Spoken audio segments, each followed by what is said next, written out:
Balance will always be bullshit for a high performer. And actually the key to an integrated life is increasing your capacity.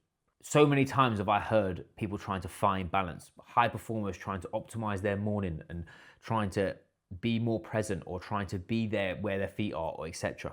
But actually the key thing that most high performers struggle with is they think that their business and their life are separate. Where the reality is, most people who I work with, they are their business and their business is them.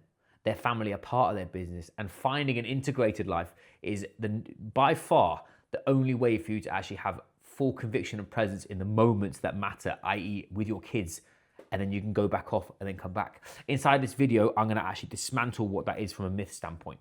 I'm gonna show you why balance will never work for you and how to actually build an integrated performance-based lifestyle that not only amalgamates your mind, body, and your business, but builds your relationships, happiness, and also your tolerance for people that actually will give you shit for saying that, because the reality is they're not like you. You're an alien. And if you're an alien, this is the right channel for you because this is built for high achievers.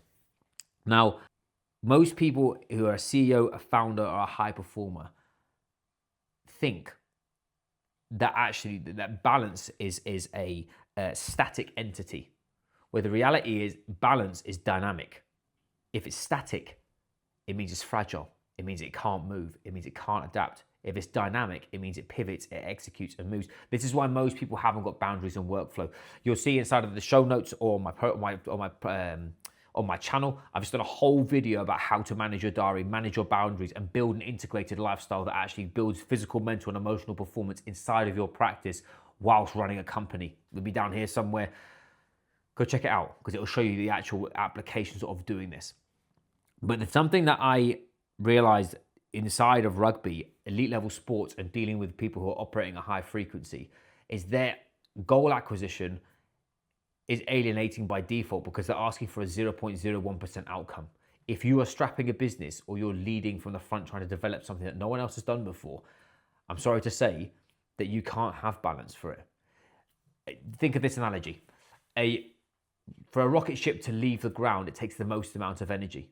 That's in balance. It has to be, you have to have more force than inertia of the earth, yeah? But by the time you hit orbit, that's where you don't need any effort at all. Let gravity do its thing. Obviously not having any gravity. My point being, most founders are looking for balance at the start of their takeoff. And that's why they're struggling, is they want balance on everything. Well, you can't have balance. And people get frustrated trying to find balance, where if you suddenly flip even the language around that to integration, suddenly you stop doing this and this, and you do this. And that's the name of the game moving for this. Now, the big piece of this from our side of things is building more capacity. Reason why I say more capacity, because it builds up a bigger vessel. If I take this vessel and your capacity is this high and you fill it all the way there, you start to overflow. But if we grow your physical, mental, and emotional capacity all the way to the top, you've got more sections to deal with and play with. That is the name of the game moving forward. And we've got a full capacity index as well. So if you'd like to learn more about the capacity index, I'll put another link to that below that you can take. Still, it's a tool that you can use that gives you reflective practice around your capacity. Which, if you want to know what the capacity drivers are, we have sleep stability, energy, nutrition, stress regulation, recovery, regeneration, physical capacity, and environment and behavior, and cognitive performance. Those 7 there are all measurable, all can be attained, and you can actually use most of them through your wearable. So you can scale that, use that, and if you want to be an elite level operator, recognize that you don't speak about those in silos. They all have trade-offs towards each other, and that's what you need to know. So, lastly, the big takeaway that I want you to take away from finding balance is stop trying to find balance. Balance will only cause more friction inside of your process.